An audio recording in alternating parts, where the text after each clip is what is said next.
Quando pensamos em Roma, o que vem à mente? Fóruns de mármore, senadores em togas brancas, legiões de exércitos poderosos que se estende além de onde o olho pode ver, poder, ordem, conquista. Mas antes de tudo isso, antes da República, antes de César, antes de Augusto, houve algo menor, algo mais selvagem. Uma cidade ainda por construir, uma história ainda por contar, um destino sussurrado na corrente do rio Tibre.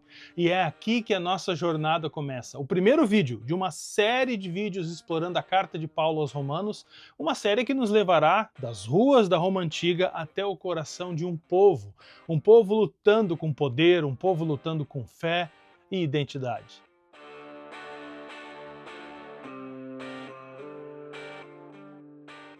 Roma não começou como um império, nem mesmo como uma república, mas como um reino, Basileia Romaion, ou Regnum Romanum. Esse período mais antigo, tradicionalmente datado de 753 a 509 a.C., preparou o palco para tudo o que se seguiria.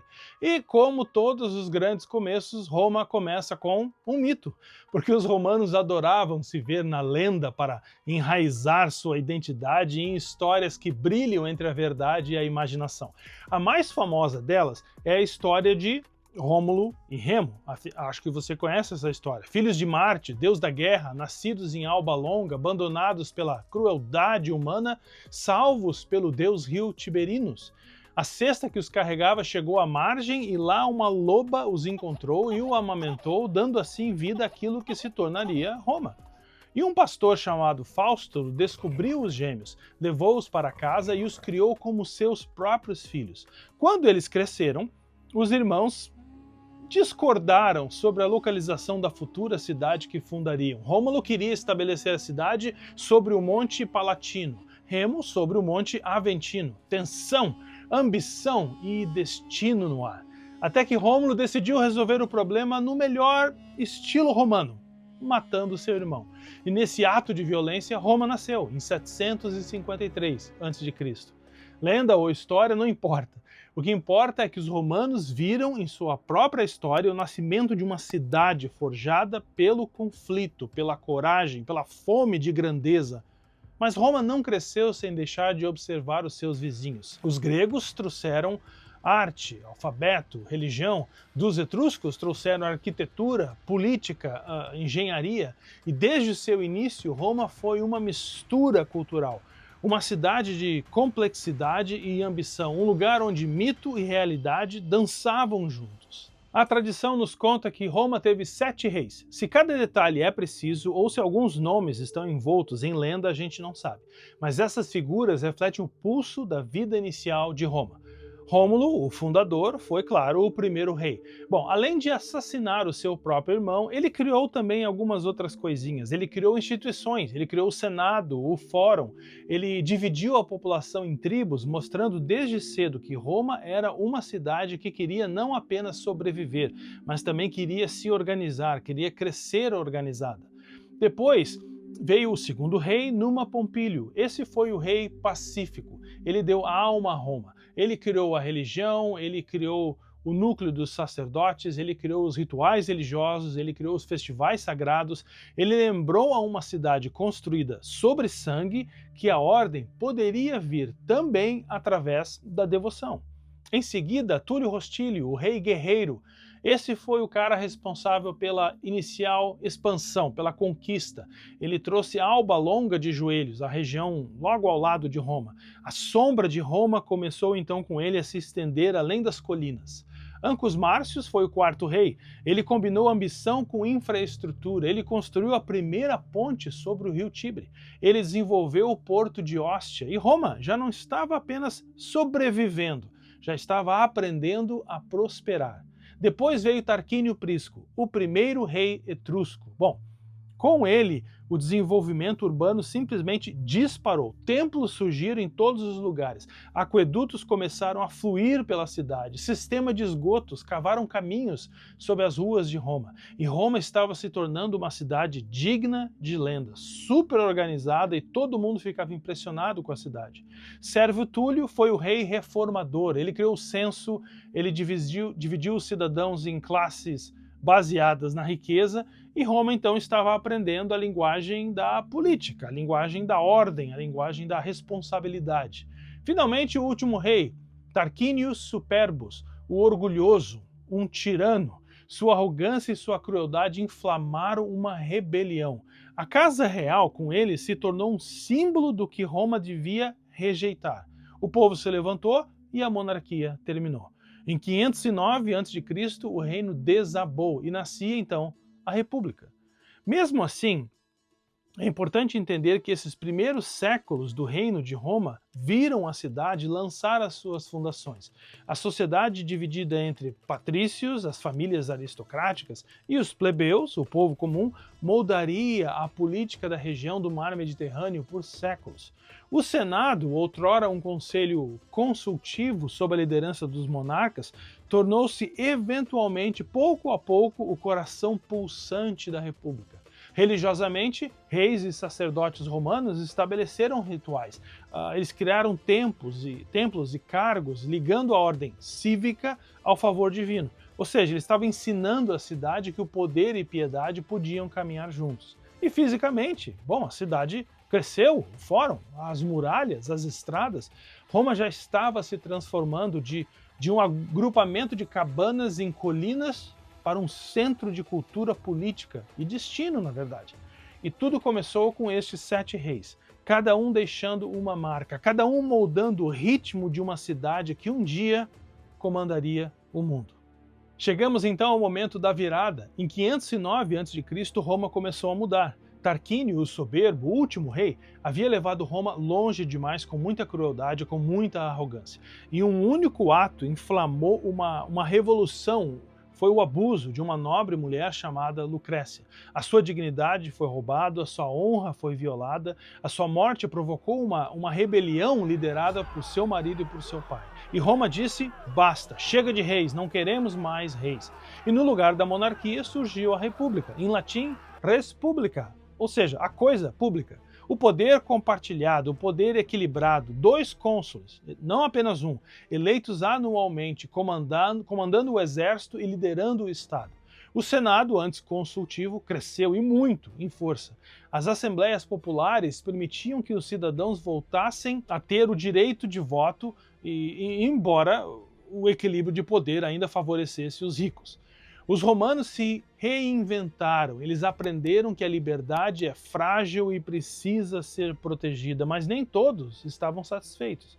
Começou a luta das ordens. Os patrícios, a elite aristocrática, eles agarravam-se aos privilégios. Os plebeus, o povo comum, eles exigiam direitos, representação e justiça. Foi uma tensão que durou séculos e séculos, mas trouxe mudanças.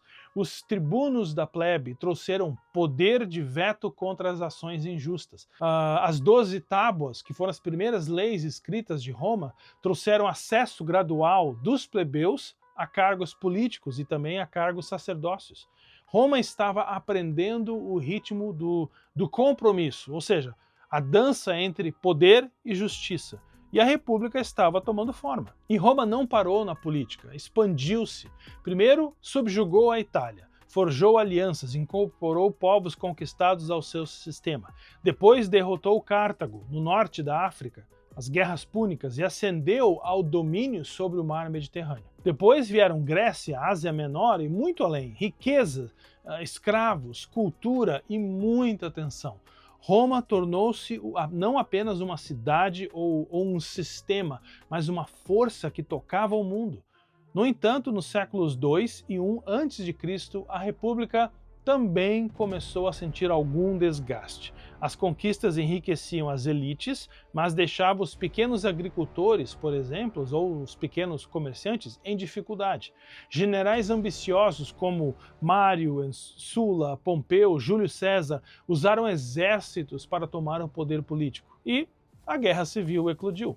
Em 49 a.C., Júlio César, após retomar de sua bem-sucedida guerra contra a região da Gália, hoje a atual França, cruzou o rio Rubicão, uma ação ainda sem precedente na conturbada história de Roma.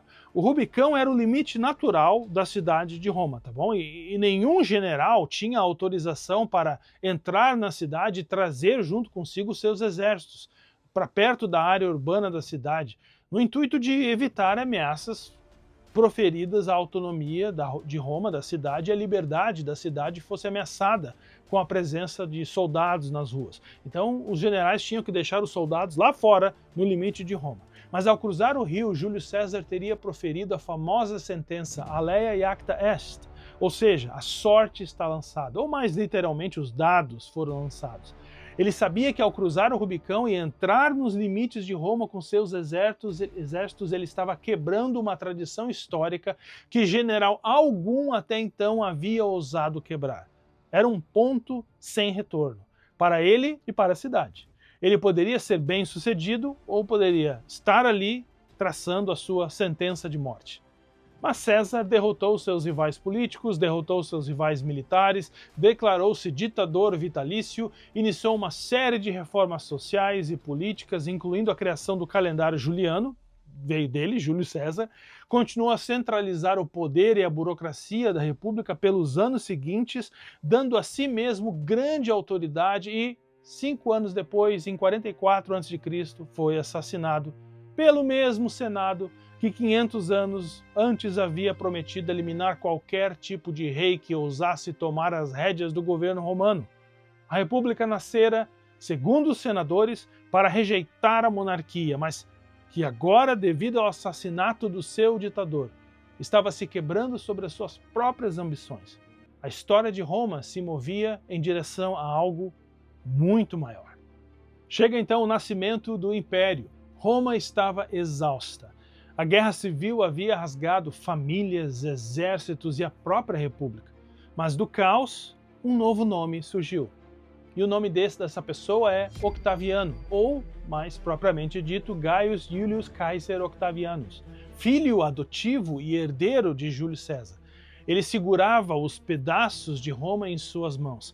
E com muita coragem, também com muita estratégia, também com muita disciplina e determinação, ele remodelaria a história da cidade para sempre. Em 27 a.C., o Senado acabou concedendo a Octaviano o título que ecoaria na história, Augustus. Uma expressão que, na verdade, apesar de muita gente ter certeza que significa reverente, ou poderoso, ou absoluto, bom, a verdade é que até hoje nós não sabemos muito bem, não sabemos ao certo o que Augustus significa. Mas, muito mais importante, a República havia terminado. O Império havia começado. Augusto, por razões óbvias, evitou se chamar rei, mas na prática era exatamente isso que ele era, porque ele detinha poder supremo. Octaviano reorganizou o exército, estabeleceu províncias, reformou a administração, transformou o mar Mediterrâneo em um lago romano, implantou a Pax Romana, uma estratégia intrigante que exige um vídeo inteiro para explicar o seu significado e funcionamento, e ainda ele construiu templos, e construiu fóruns, e construiu prédios públicos. Roma foi literalmente transformada. A cidade, a cultura, o império, tudo carregando a marca do projeto cuidadoso, minucioso e muito paciente de um homem. E ainda assim, o poder sempre traz tensão. Augustus, é claro, não durou para sempre, e a dinastia Júlio-Claudiana, como é chamado o primeiro período dos imperadores de Roma, teve Tibério como sucessor de Augustus, um líder capaz, mas muito desconfiado. Depois veio Calígula, extravagante, instável. Ele foi assassinado após 4 anos no poder. Então veio Cláudio, sucessor de Calígula, que expandiu o império, conquistou a Britânia em 43 depois de Cristo, que hoje é a atual Inglaterra e o país de Gales, expulsou os judeus de Roma, e depois dele veio Nero, que começou muito bem. Na verdade, Nero é considerado um dos melhores imperadores de Roma em seus primeiros anos, acredite ou não, mas que depois mergulhou na crueldade, na perseguição sistemática aos cristãos e a outras religiões e no grande incêndio de Roma em 64 d.C. O suicídio de Nero, em 9 de junho de 68, com apenas 30 anos de idade, mergulhou o império em uma crise nunca antes vista. Era um mundo de contrastes, ordem e caos, paz e violência, poder e medo. E aqui a gente precisa fazer uma observação importante. Há uma relação histórica entre duas cidades do Império que tem uma influência nos escritos de Paulo no Novo Testamento.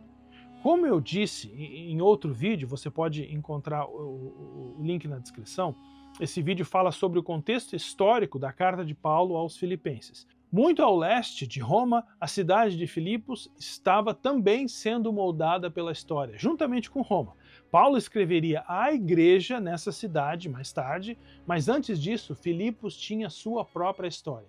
Filipos se tornou uma colônia romana em 42 a.C., após a Batalha de Filipos. Naquele vídeo lá você vai ver com mais detalhes, mas foi a batalha em que Marco Antônio e Otaviano lutavam pelo controle de Roma contra Brutus e Cássio, que lutavam pela República, o sonho antigo. O campo de batalha ficou vermelho, ambos os líderes republicanos morreram por suas próprias mãos. A vitória de Octaviano cimentou o caminho do Império e Filipos tornou-se uma colônia romana. Veteranos de guerra romanos se estabeleceram lá. Lei, cultura e identidade romanas infundiram a cidade. A cidadania romana não era apenas legal, era um distintivo de honra. E é aqui que Paulo entra na história. Filipos foi a primeira cidade da Europa a ouvir sobre Jesus como o novo rei. Uma mensagem de lealdade, não a César, mas a Cristo. O evangelho desafiava o império, o evangelho transformava a identidade. O símbolo do peixe, ichthos, não era apenas um sinal de fé, era um sinal de lealdade também. Era, na verdade, um protesto contra o poder imperial. Jesus Christos Theou Huios Soter, ou seja, Jesus Cristo, Filho de Deus, Salvador. Roma e Filipos eram império e posto avançado, poder e proclamação.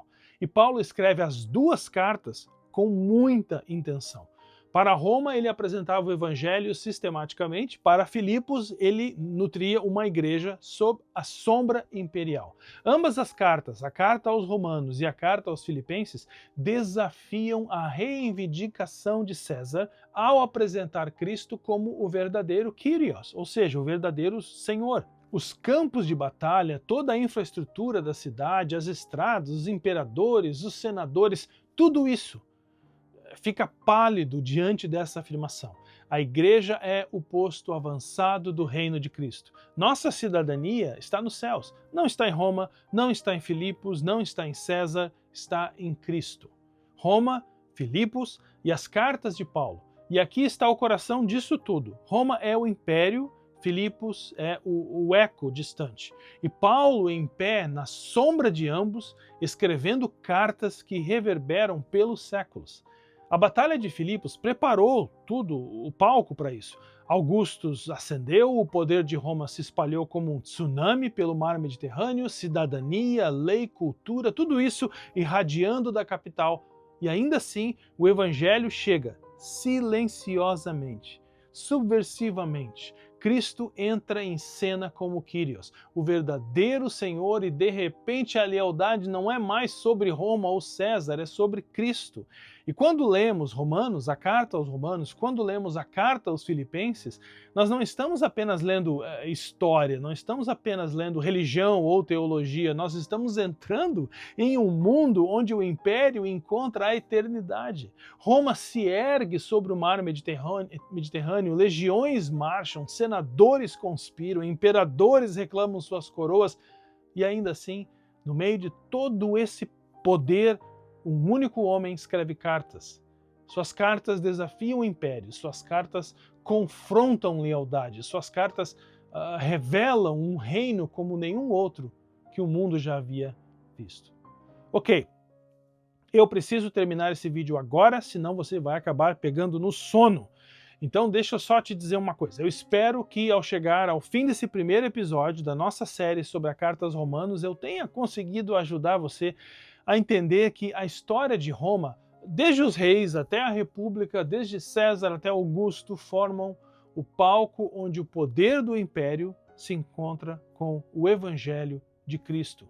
Há, no entanto, uma pergunta muito importante que paira no ar. E essa é a pergunta que eu quero terminar esse vídeo. Por que Paulo decidiu que seria importante escrever uma carta à Igreja de Roma? Qual era o propósito de suas palavras? Qual era o seu plano? Qual era a sua estratégia? Qual era a sua mensagem revolucionária para uma cidade que respirava poder imperial? Por quê?